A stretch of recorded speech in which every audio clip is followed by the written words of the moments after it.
mga kamalian ni Teodoro Agoncillo.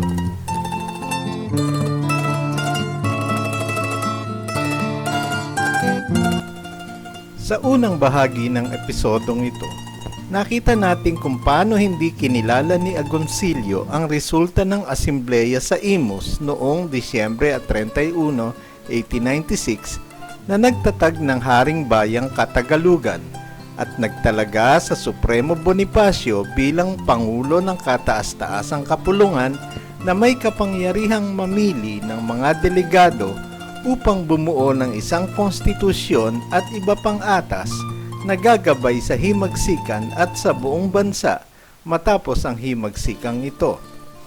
Ang pagbaliwala dito ni Agoncillo ay dahil ganap niyang pinaniwalaan si Aguinaldo sa kanyang bersyon na walang ganong napagkasunduan sa asembleyang iyon.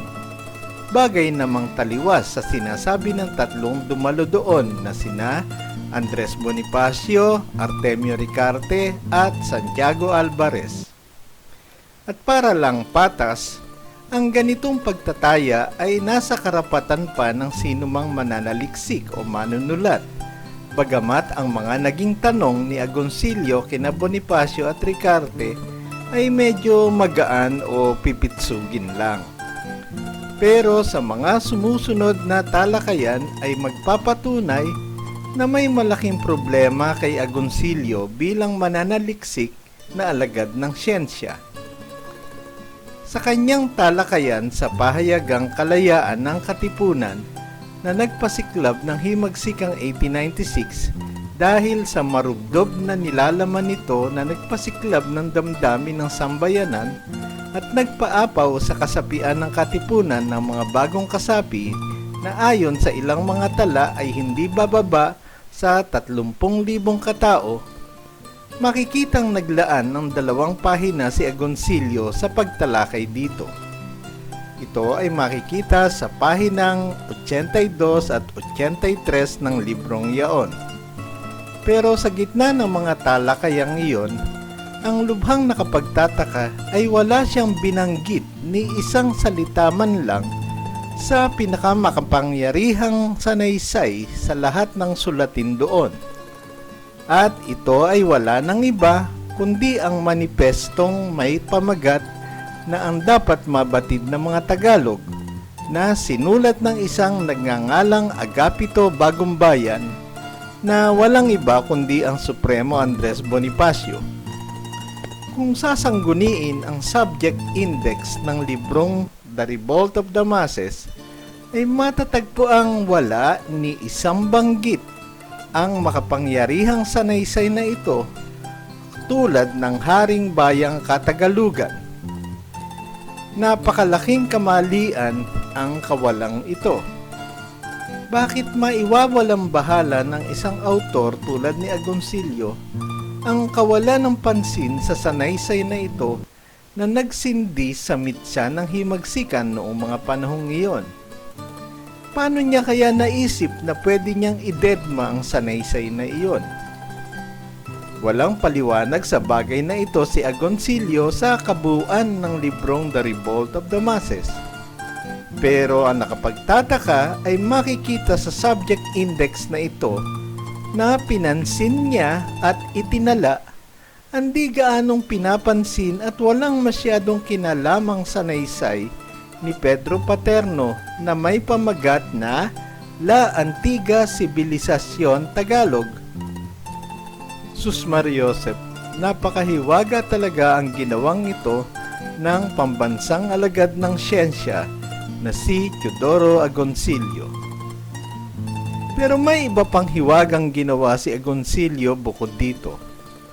Noon namang tinatalakay niya ang ritual ng pagpasok sa Katipunan, tinadtad ni Agoncillo ng maraming detalye ang kanyang diskusyon hinggil sa mga seremonyas ng samahan na magtatatak sa isang sasapi ng diwa at gawin ng Katipunan. Matatandaang ang seremonyas na ito ay ang pinagtalunan noon ni Andres at ang tumatayong supremo noon na si Roman Basa. Gusto daw kasing pasimplihin ni Basa ang mahabang seremonyas na ito, Pero hindi pumayag sa ganito si Andres. At makikitang nagkamali na naman ng malaki si Agoncillo sa kanyang salaysay noong kanyang isalin sa Ingles ang orihinal na tanong dito na ano ang kalagayan ng Katagalugan noong unang panahon? Bilang, what was the condition then of the Philippines in early times? Kasabihan nga, patay na. Ang ganitong pagkakamali ay hindi natin mapapalampas ng ganon-ganon na lamang. Paano ito nagawa ng isang autor tulad ni Agoncillo na nagsulat pa naman sa Tagalog ng kanyang mga akdang pampanitikan at nagtrabaho pa bilang isang alagad ng linguistika bago siya naging historiador? Kakaiba po kasi ang Pilipinas sa Katagalugan. Lubhang mahiwaga na naman ang bagay na ito. At gaya ng sa naunang ginawa niya sa sanaysay na ang dapat mabatid ng mga Tagalog, walang paliwanag sa bagay na ito ang magiting na alagad ng agham na si Agoncillo. Kung pagsasama-samahin natin kung gayon ang maling saling ito ng Katagalugan sa Pilipinas o Philippines, ang hindi niya pagpansin sa sanaysay na ang dapat mabatid ng mga Tagalog at ang hindi niya pagkilala sa Haring Bayang Katagalugan, masasabing ito ang mga malalaking kamalian sa metodolohiya ni Agoncillo sa librong The Revolt of the Masses. At gaya ng mga ordinaryong sulatin sa siyensya o pananaliksik, kapag mali na ang metodolohiya, natural din na mali ang anumang salaysay na kasunod nito. At masasabing ang librong ito ay sobrang dami ng maling diskusyon na hindi na natin ipupunto dito dahil malulunod lamang ang episodong ito ng naturang kamalian. Sa mga nakasubaybay na sa mga naunang episode ni Simon Bilibid, kayo na po ang bahalang tumuklas sa inyong sarili ng mga maliliit na maling ito kung papalaring kayong magkaroon ng kopya ng librong ito ni Agoncillo sa hinaharap. Pero isang bagay lang sa librong ito ang hindi kayang palampasing muli ng inyong lingkod, at ito ay yung may kinalaman sa kanyang appendices o yung mga sipi niya sa huli. Papakita nating muli ang malaking problema sa metodolohiya ni Agoncillo bilang pambansang alagad ng siyensya. Mayroon kasing kabuang 16 na dokumento siyang sinipi sa kanyang appendices. At bagamat isinama niya doon ang isang liham ng Supremo Bonifacio kay Jacinto, maging ang kanyang testimonya noon sa paglilitis militar, pati na ang liham at testimonya ni Oriang, at maging ang testimonya ni Francisco Carrion, hiwagang walang ginamit si Agoncillo sa mga nilalaman ng mga dokumentong ito. Sa madaling salita, hindi niya ito ginamit upang magbigay linaw sa mga masasalimuot na bagay na mga kaganapang tulad ng Kumbensyon sa Tijeros, ang Acta de Tijeros, ang kasunduang militar sa Naik, ang pag-aresto sa Limbon, at sa kalaunang paglilitis militar sa magkapatid na Bonifacio. Kung ganito pala, bakit niya isinama pa ang mga nabanggit na dokumento ng una? Para lang kaya i-display? O kakaiba ba ang klase ng kasiyahan nitong si Agoncillo at gayon ang kanyang ginawa? Kasabay nito, nakapagtataka din na itinanghal din niya ang mga dokumento na may kinalaman kay Aguinaldo, lalo na ang dalawa nitong proklamasyon noong Oktubre taong 1896 at ang pahayag nito sa mga naghihimagsik sa Batangas bandang Abril 1897, noong buhayin na niyang muli ang kanyang gobyerno na halos isang buwan din niyang isinantabi mula nang maitayo ito salamat sa dayaan sa Tijeros. Pero ito ang pinakamahiwaga sa lahat ng bagay na ito. Ang ginawa ni Agoncillo ipanghuli sa mga siping dokumento doon ang di umano'y atas ng kapatawaran na iginawad ni Aguinaldo sa magkapatid na Bonifacio. Gaya nga ng kasabihan ngayon, edi wow, ang dokumentong ito gaya ng pagtalakay sa episodong The Mystery of the Commutation Order ng channel na ito ay walang iba kundi ang malaking pakana ni na Aguinaldo at ng kanyang mga tauhan upang lokohin ang kasaysayan. At ang ganitong pagbabandera ni Agoncillo sa dokumentong ito ay naging kasapakat na rin siya sa panloloko sa kasaysayan ng bansang ito. At ganito naman dapat talagang ituring sa huli ang tanyag na librong ito. Bagamat may mga pagkakataong binola o pinuri ni Agoncillo ang Supremo Bonifacio sa mga pahina nito, lalo na yung panghuling bahagi na di umano'y sinabi na Aguinaldo na isigaw ni Agoncillo ang kadakilaan ng Supremo sa buong mundo, isang lubhang katakatakang melodrama kung susuruin talaga. Makikita ang patagong pag-ismid at panlalait ni Agoncillo sa katauhan ng Supremo sa mga pahina ng librong ito. Halimbawa, mapapansin sa ilustrasyong sinipi sa librong iyon ang drawing di umano ni Coronel Topacio kung paano nila dinakip ang Supremo sa Limbon. Makikita sa salitang Supremo ang tinatawag na quotation marks. Sa mga nakagamit na ng ganito, ito ay kadalasang ginagamit upang ipahayag na ang sino man ay nagpapanggap lamang o imposter o fake o pusur. At bagamat makikitang hinalaw ito ni Agoncillo kay Coronel Topacio, maaaring ipilagay na si Agoncillo mismo ang naglagay dito ng quotation marks na nakikita nyo.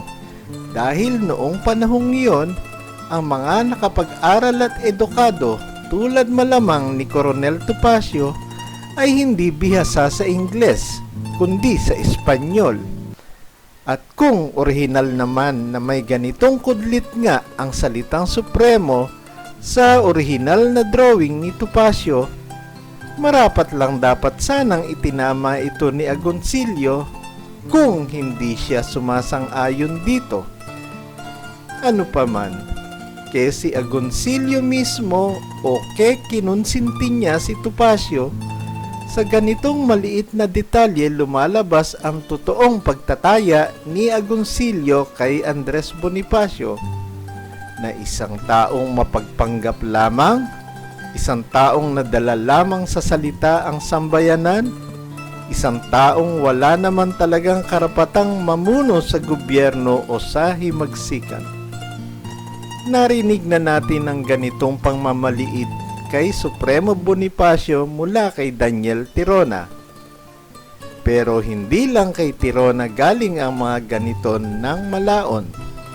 Maririnig din natin ang mga ganitong bagay mula kina Renato Constantino, Jose Maria Sison at iba pang ordinaryong Marksista sa paraang pahapyaw nga lang sa mga pagkakataong minamaliit nila ang mga pinunong nagpahayag sa sambayanan pero hindi ginagabayan ng diskurso at teoryang tunggalian ng mga uri.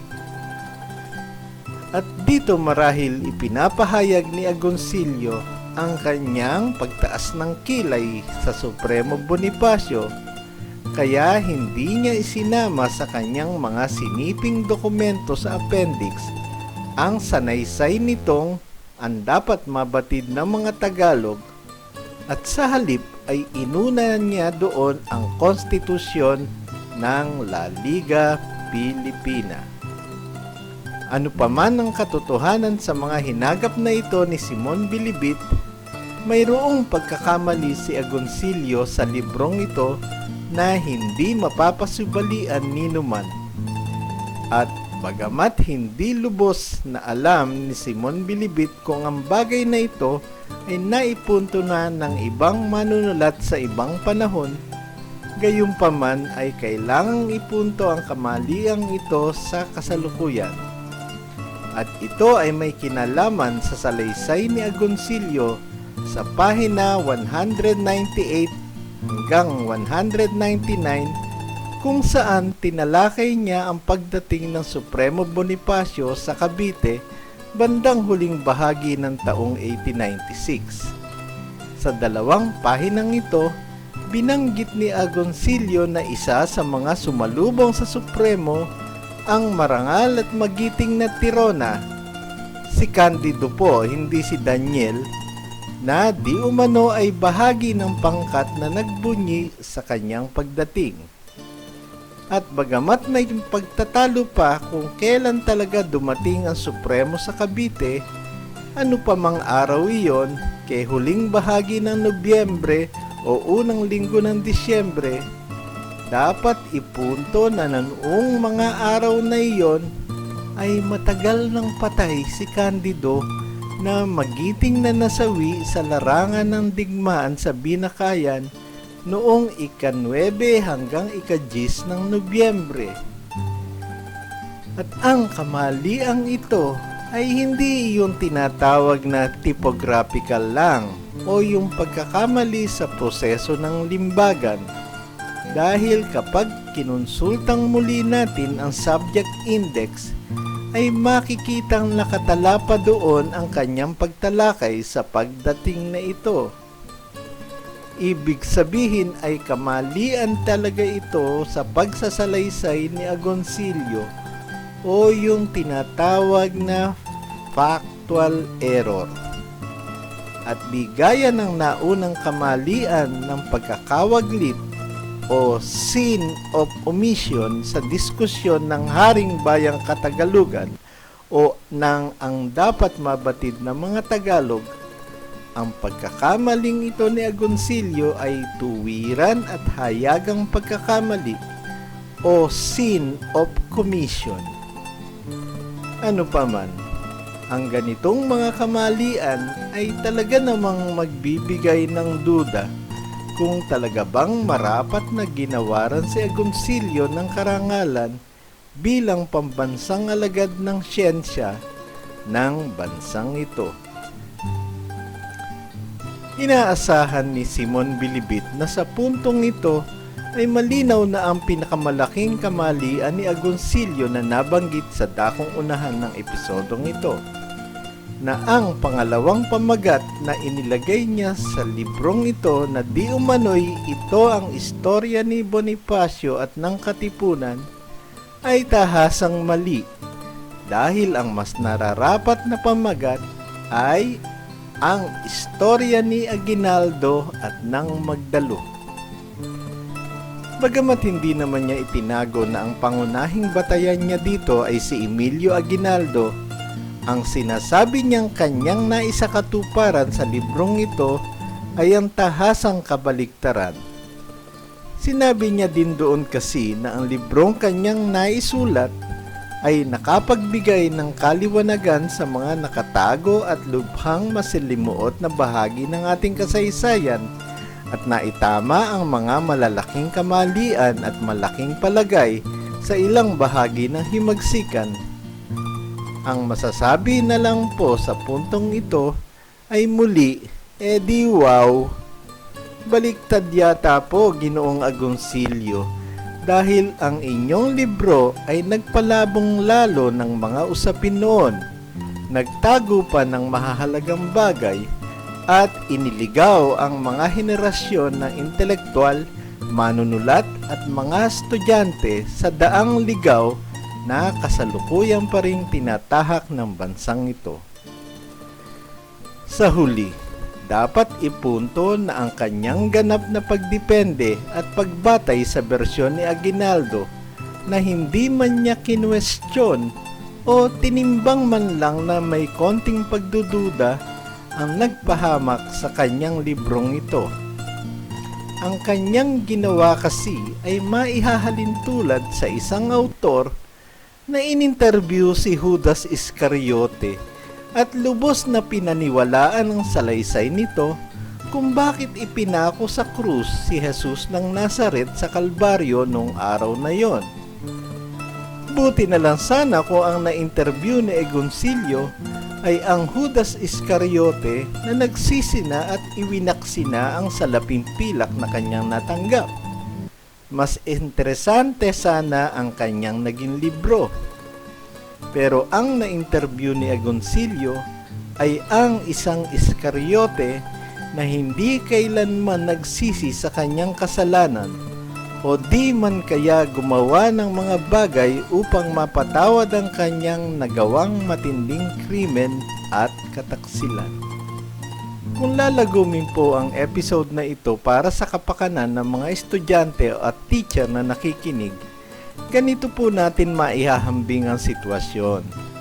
Mayroong isang estudyante ng agham na nag-submit ng kanyang science paper na sumunod lamang sa isang sanggunian, hindi pinaniwalaan ang ibang sanggunian, may mga hindi isinamang mga mahalagang sangkap, may naging maling pagsasalin sa isang mahalagang elemento, at isinama sa kanyang eksperimento ang isang patay na o di na gumaganang kasangkapan. At sa gitna ng mga kamaliang ito, ay inilagay pa sa huli bilang kanyang mga sources ang ilang pag-aaral na hindi naman niya pinagbatayan. Bibigyan niyo po ba ng gradong pasado ang nag-submit ng ganitong kabusalsal na science paper? O ibabalik niyo ito sa kanya at sasabihin, ulitin mo naman at sa pagkakataong ito ay pwede bang gawin mo na ng tama? Kung kayo po ang panghuling guro o estudyante na natukoy dito, congratulations po sa inyo. Ibig pong sabihin ay may pag-asa pa po ang bayang ito. Magandang araw po sa inyong lahat. Salamat po sa pakikinig at muli po, mabuhay po ang kalayaan.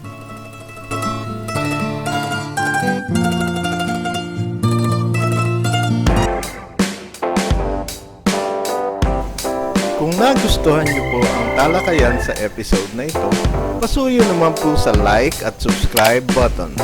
Maraming salamat po.